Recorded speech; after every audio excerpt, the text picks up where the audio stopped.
कहें थाना चलना है आपको, हम कहें थाने में अपनी गाड़ी से मैं नहीं जाऊंगा, मैं आपके सरकारी वाहन से जाऊंगा, चाहे आप वैन ले आइए चाहे जीप पर ले जाइए। और लेकिन जब मैं थाने पर जाऊंगा तो बिना मुचलका दस्तखत किए मैं नहीं आऊंगा। पूर्व में भी जिस तरह से हमें गिरफ्तार किया गया, इसकी सूचना सदन को नहीं दी गई। आज डीजीपी जांच कर रहे हैं आगे वरिष्ठ अधिकारियों के बनारस के। आने वाले समय में हो सकता है कि किसी बड़े अधिकारी के खिलाफ कार्रवाई भी हो। साल भर नहीं लाउड स्पीकर हटाए जाते, लेकिन जब रमजान का महीना आता है तो सरकार फरमान जारी करती है। पत्रकारों की सुरक्षा की बड़ी चिंता है प्रशासन को, जनता की जो है कि कोई चिंता नहीं है, इसलिए केवल मुंह छुपाने की बात है।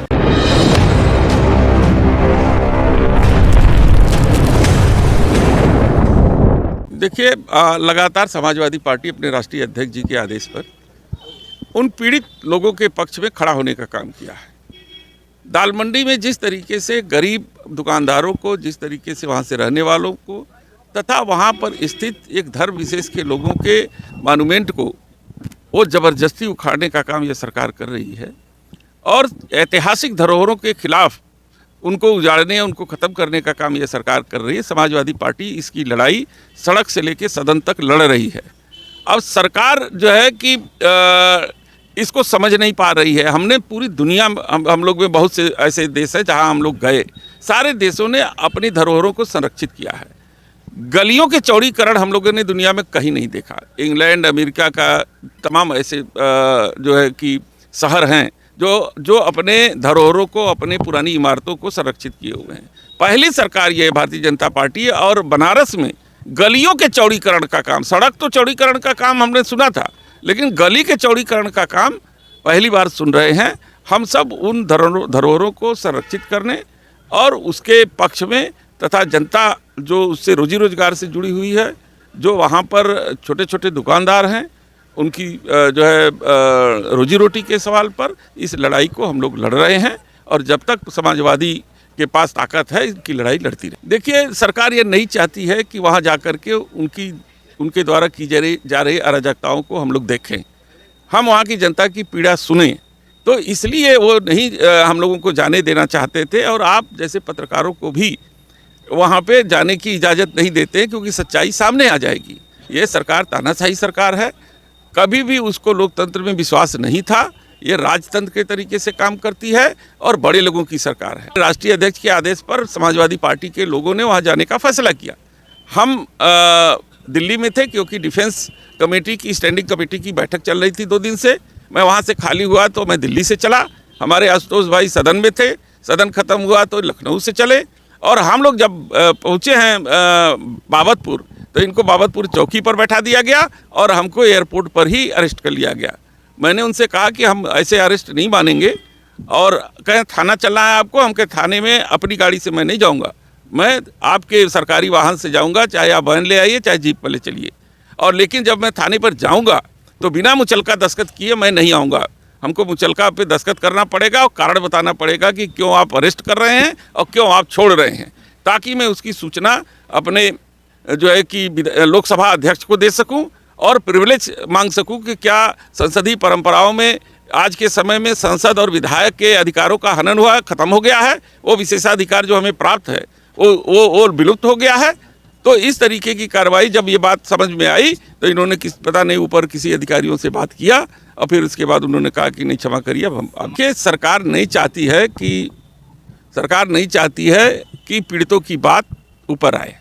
तो ऐसी स्थिति में हम लोकतांत्रिक तरीके से हम सब उनकी लड़ाई लड़ेंगे और सड़क पर भी लड़ेंगे और सदन में भी लड़ेंगे।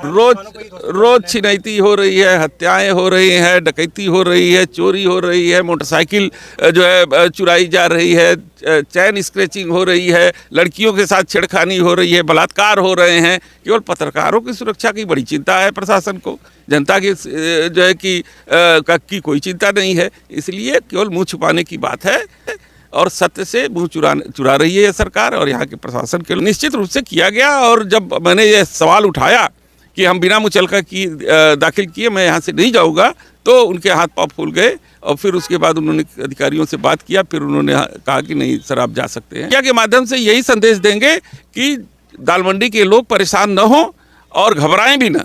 ये समाजवादी पार्टी उनके साथ है और हम आपके हर पीड़ा को समझ रहे हैं। भले ही मुलाकात नहीं हो रही है, लेकिन अपने माध्यम से, सोर्सों से आपकी पीड़ा को हम जानते हैं और आपको न्याय दिलाने की पूरी समाजवादी कोशिश कर। देखिए, सरकार तो ऐसे अवसर तलाशती है जहां पर उसको हिंदू और मुसलमान करने में ज़्यादा आसानी हो, जिससे जनता में एक ज़्यादा खतरनाक मैसेज जाए। आपने देखा कि साल भर नहीं लाउड स्पीकर हटाए जाते, लेकिन जब रमज़ान का महीना आता है तो सरकार फरमान जारी करती है कि लाउड स्पीकर जो है मस्जिदों से हटा दिया जाए। क्या हम लोग नहीं जानते कि जो है कि जब भी नवरात्र होते हैं, जब भी पंचकोश यात्रा कांवर जाता है तो कैसे कैसे लाउड स्पीकर बनते हैं, बजते हैं, ऊपर से फूल बरसाया जाता है। तो ये सब सरकार केवल एक तरफा काम करती है।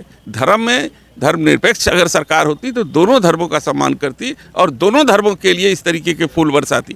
क्या मुख्यमंत्री ने कभी सोचा है कि नमाज पढ़ते हुए हमारे जो मुस्लिम भाइयों के ऊपर फूल बरसा दे? ईदगाह में जो है कि और मुर्री बंद में जब जो है पूरे ज़िले के मुसलमान भाई नमाज अदा करते हैं, विश्व के कल्याण के लिए, समाज के कल्याण के लिए, सबके कल्याण के लिए जब नमाज या दुआएं करते हैं, तो क्या वो फूल बरसाने के हकदार नहीं हैं? तो ये दो तरीके के काम दो नज़रिए से सर। देखिए, उनको पूरी तरह से मालूम था एक जनप्रतिनिधि को उनको रोकना है, क्योंकि पूर्व में उनके अधिकारियों का वो निर्देश था। हमसे वो कह रहे थे जितने पुलिस के लोग थे कि हमारे अधिकारियों का निर्देश है सर, हमारी नौकरी की बात है, तो इसलिए सर आप अगर उधर जाएंगे तो हमारे ऊपर कृपा करेंगे। तो मैंने कहा कोई दिक्कत नहीं है, आप अपने अधिकारियों के आदेश मानिए और हम अपने नेता का आदेश मानेंगे। लेकिन यह है कि लोकतंत्र में और संविधान, लोकतंत्र की आत्मा होती है संविधान, और संविधान से ऊपर कोई नहीं है। तो संविधान के जो अनुच्छेद हैं उनके तहत अगर हमको गिरफ्तार अगर आप कर रहे हैं तो गिरफ्तारी की जानकारी हमको भी दीजिए कि गिरफ्तार कर रहे हैं, क्या मेरा गुनाह है, किस गुनाह में मुझे गिरफ्तार किया जा रहा है। आदरणीय सांसद जी से मेरी बात हुई, इन्होंने बताया सही बात है, प्रिविलेज हम लोगों का है, हमारी गिरफ्तारी होगी तो उसकी सूचना सदन को देनी पड़ेगी। अभी पूर्व में भी जिस तरह से हमें गिरफ्तार किया गया, इसकी सूचना सदन को नहीं दी गई। आज डीजीपी जांच कर रहे हैं यहाँ के वरिष्ठ अधिकारियों के बनारस के। आने वाले समय में हो सकता है कि किसी बड़े अधिकारी के खिलाफ कार्रवाई भी हो। तो आज किसी भी जनप्रतिनिधि के विशेषाधिकार का हनन अगर होगा तो आने वाले समय में इसका खामियाजा या अधिकारी को भुगतना पड़ेगा। तो इसलिए जब इस सब की जानकारी उनको हुई कि नहीं वापस अगर गिरफ्तार करेंगे तो सदन को सूचना देनी पड़ेगी, तो हमें भी छोड़ दिया। आदरणीय सांसद जी से मेरी बात हुई, इनको भी, सांसद जी को भी हमसे पहले आप ही ने बात करके सारी चीज़ों को ठीक कर लिया, क्योंकि उत्तर प्रदेश में जो सरकार चल रही है वो एकदम अलोकतांत्रिक है और वो पूरी तरह से संविधान विरोधी सरकार है। और जब हम लोग संवैधानिक तरीके से, शांतिपूर्ण तरीके से जाना चाहते हैं, हम जानकारी करना चाहते हैं कि हमारे बनारस के लोग, देश के प्रधानमंत्री जी का विधान, ये लोकसभा है, यहाँ पर क्या स्थिति है, लोग परेशान हैं, रो रहे हैं, बिलख रहे हैं, अपने घरों में आग लगा रहे हैं, तो क्या कारण है? अगर ये हम जानना चाहते हैं तो ये हमारा गुनाह नहीं है, इसको हमें और जानने का अधिकार है, हम उस चीज़ को जानना चाहते हैं। लेकिन सरकार ये चीज़ें चाहती नहीं कि जनता की चीज़ें सदन से सड़क तक हर जगह जानकारी में लोगों के आए, कि जो इनकी कमियां हैं, इनकी कमियां हम गिना सकें। सदन में जब मौका मिला, मैंने दालमंडी के प्रकरण को भी उठाने का काम किया, मणिकर्णिका घाट में भी जो तोड़ फोड़ी उसको भी सदन में मैंने उठाने का काम किया है। और सरकार के पास जवाब नहीं था, माननीय हमारे उप मुख्यमंत्री जवाब नहीं दे पा रहे थे, वो मंदिरों गए और बताने लगे कहाँ कहाँ क्या काम किया, कहाँ कितनी लूट हो रही है, कहाँ क्या भ्रष्टाचार हो रहा है। इन सारी चीज़ों को लेकर हमने सदन में सरकार को नंगा करने का काम भी किया। देखिए, जिस तरह से ये जो अरेस्ट किया जा रहा है, हाउस अरेस्ट किया जा रहा है, रास्ते में रोका जा रहा है, और ये पूरी तरह से अलोकतांत्रिक है।